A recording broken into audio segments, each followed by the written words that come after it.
નમસ્કાર, હું doctor Kaushal Bhatt, paediatric physiotherapist Bhavnagar. Kids paediatric physiotherapy clinic છેલ્લા 15 વર્ષથી ભાવનગરમાં કાર્યરત છે અને આજે આપણી સાથે છે ડોક્ટર ઉતાલીબેન ત્રિવેદી, જેમની પાસેથી આજે આપણે જાણશું હેન્ડ થેરાપી વિશે. તો ઉતાલીબેન, હેન્ડ થેરાપી એટલે શું? કોઈ પણ પ્રકારની કન્ડિશનના લીધે હેન્ડ ફંક્શનમાં આવતા પ્રોબ્લેમ માટે કરવામાં આવતી થેરાપીને હેન્ડ થેરાપી કહેવાય છે. તો આ hand therapy as a paediatric physiotherapist તરીકે કઈ કન્ડિશનમાં બાળકોમાં અપાતી હોય છે?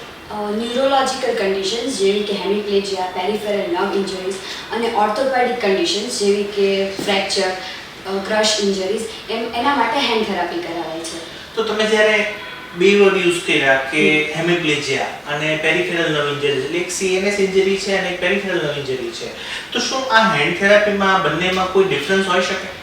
હેમી માટે અમે હેન્ડ ફંક્શનની સાથે સાથે ટ્રંક મસલ્સ અને જે પાર્ટ અફેક્ટેડ છે એના માટે પણ થેરાપી કરાવીએ છીએ, because 70% of trunk muscles hand સાથે ઇન્વોલ્વ હોય છે, જ્યારે પેરિફેરલ નર્વ ઇન્જરીઝમાં અમારો મેઇન ફોકસ હેન્ડ ફંક્શન માટે હોય છે.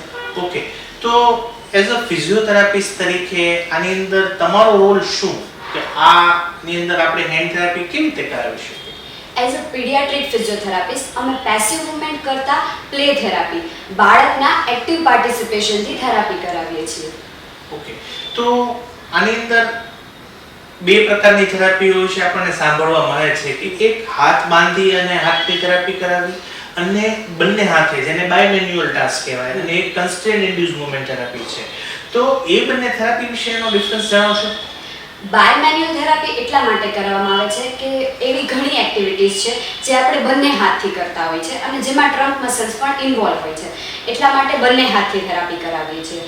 અને ઘણી એવી એક્ટિવિટી હોય છે કે જેમાં આપણે એક જ હાથનો ઉપયોગ કરતા હોય છે, એના માટે નોન અફેક્ટેડ પાર્ટ બાંધી અને જે અફેક્ટેડ છે એનાથી એક્ટિવિટી કરાવવામાં આવે છે. તો આ હેન્ડ થેરાપીનું આટલું બધું મહત્વ કેમ? કારણ કે 90% જે ડેઈલી લિવિંગ એક્ટિવિટીઝ છે જે હાથથી જ કરવામાં આવે છે, એટલે હેન્ડ થેરાપી ઇમ્પોર્ટન્ટ છે.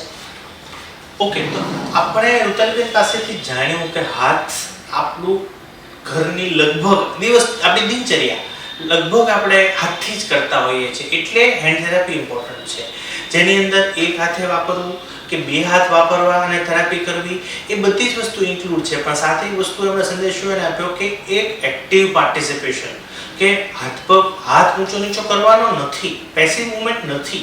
હેન્ડ થેરાપીની અંદર બાળક પોતે એક્ટિવલી પાર્ટિસિપેટ કરે છે, એટલા માટે બાળકની અંદર રિકવરી આવે છે. જેની અંદર હેમિપ્લેજિયા છે તો ટ્રંક મસલ્સ, જેમ કે શરીરના સ્નાયુઓનો પણ સાથે ઉપયોગ કરવામાં આવે છે. પણ જો પેરિફેરલ નર્વ ઇન્જરીઝ છે તો માત્ર હાથનો ઉપયોગ કે હાથના સ્નાયુઓનો ઉપયોગ કરીને આ કરી શકાય છે. પણ હેન્ડ ફંક્શન કે જે આપણે આખો દિવસ યુઝ કરીએ છીએ, એટલા માટે હાથની થેરાપી જરૂરી છે. તો જો પણ બાળકને આવું કોઈ પણ પ્રકારની તકલીફ, કે બાળક એક હાથ નથી વાપરતું, કે ખોટી રીતે હાથ વાપરે છે, ખોટી રીતે વસ્તુ પકડે છે, તો એવી કોઈ પ્રોબ્લેમ દેખાય તો જરૂરથી તમારી નજીકમાં જે પણ પીડિયાટ્રિક થેરાપિસ્ટ હોય તેમનો સંપર્ક કરી અને બાળકને બને તેટલી વહેલી ટ્રીટમેન્ટ લેવડાવી અને બાળકને જલ્દી સારું કરી શકાશે. આભાર.